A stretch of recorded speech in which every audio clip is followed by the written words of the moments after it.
and it has promoted the principles of sovereignty and self-determination, even through the Cold War and its aftermath. But today, those principles that have defined our lives since the dark days of the 1940s are fracturing. For the first time in the history of this Assembly, we are meeting during a large-scale war of aggression in Europe. And authoritarian states are undermining stability and security around the world. Geopolitics is entering a new era, one that requires those who believe in the founding principles of the United Nations to stand up and be counted. In the United Kingdom, we are entering a new era too.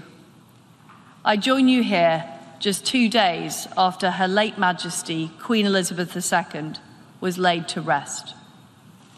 We deeply mourn her passing, and we pay tribute to her service. She was the rock on which modern Britain was built, and she symbolised the post-war values on which this organisation was founded. Our constitutional monarchy, underpinned by a democratic society, has delivered stability and progress.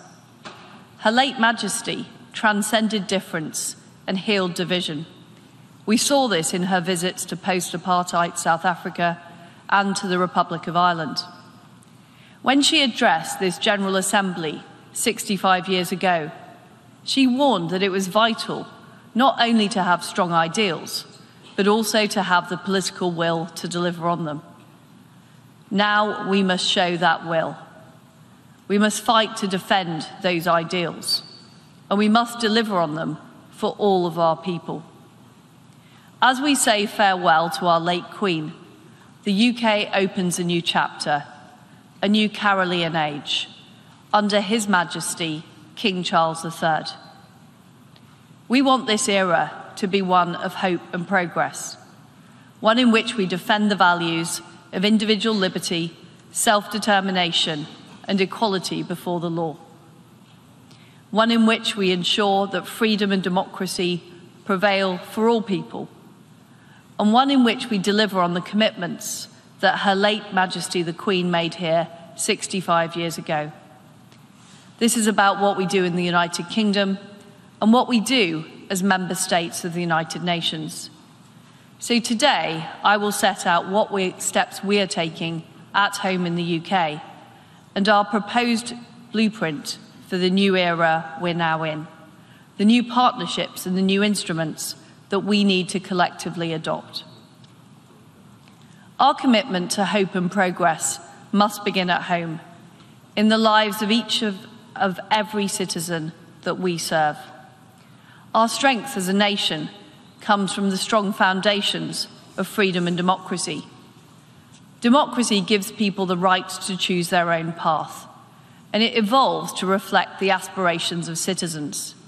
It unleashes enterprise, ideas and opportunity, and it protects the freedoms that are at the very core of our humanity. By contrast, autocracies sow the seeds of their own demise by suppressing their citizens. They are fundamentally rigid and unable to adapt. Any short-term gains are eroded in the long term because these societies stifle the aspiration and creativity that are vital to long-term growth. A country where artificial intelligence acts as judge and jury, where there are no human rights and no fundamental freedoms, is not the kind of place anybody truly wants to live. And it's not the kind of world that we want to build. But we cannot simply assume that there will be a democratic future. There is a real struggle going on between different forms of society, between democracies and autocracies. And unless democratic societies deliver on the economy and the security that our citizens expect, we will fall behind. We need to keep improving and renewing what we're doing for this new era, demonstrating that democracy delivers. As Prime Minister of the United Kingdom, I'm determined that we will deliver the progress that people expect. I will lead a new Britain for a new era. Firstly, this begins with growth and building a British economy that rewards enterprise and attracts investment. Our long-term aim is to get our economy growing at an average of 2.5%. We need this growth to deliver investment around our country, to deliver the jobs and high wages people expect, and to deliver public services like the National Health Service. We want people to keep more of the money they earn so they can have more control of their own lives and contribute to the future. Secondly, it means securing affordable and reliable supplies of energy. We are cutting off the toxic power and pipelines from authoritarian regimes and strengthening our energy resilience. We will ensure that we can't be coerced or harmed by the reckless actions of rogue actors abroad. And we will transition to a future based on renewable and nuclear energy, while ensuring the gas used during that transition is from reliable sources, including our own North Sea production. We will be a net energy exporter by 2040. Thirdly, we're safeguarding the security of our economy, the supply chains, the critical minerals, the food, the technology that drive growth and protect the lives and health of people. We won't be strategically dependent on those who seek to weaponize the global economy. Instead, we're reforming our economy to get Britain moving, and we want to work with our allies so we can all move forward together. The free world needs this economic strength and resilience to push back against authoritarian aggression and win this new era of strategic competition. We must do this together, so we are building new partnerships around the world. We're fortifying our deep security alliances in Europe and beyond through NATO and the Joint Expeditionary Force. We're deepening our links with fellow democracies like India, Israel, Indonesia, and South Africa. We're building new security ties with friends in the Indo-Pacific and the Gulf. We've shown leadership on free and fair trade, striking trade agreements with Australia, New Zealand, and Japan, and many others. And we're in the process of acceding to the Trans-Pacific Partnership. Rather than exerting influence through debt, aggression, and taking control of critical infrastructure and minerals, we are building strategic ties based on mutual benefit and trust. And we're deepening partnerships like the G7 and the Commonwealth. We must also collectively extend the hand of friendship to those parts of the world that have too often been left behind and left vulnerable to global challenges. Whether it's the Pacific or Caribbean island states dealing with the impact of climate change, or the Western Balkans dealing with persistent threats to their stability. The UK is providing funding, using the might of the City of London and our security capabilities to provide better alternatives than those offered by malign regimes. The resolute international response to Ukraine has shown how we can deliver decisive collective action.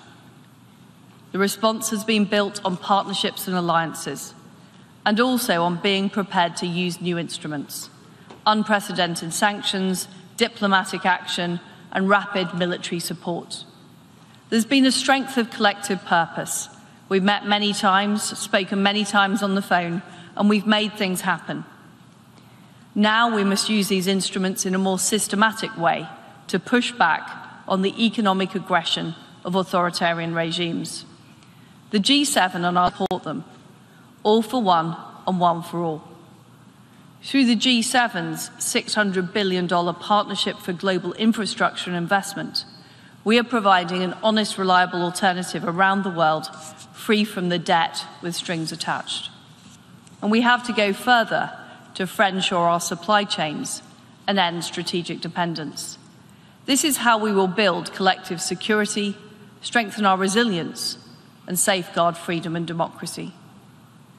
But we cannot let up on dealing with the crisis we face today.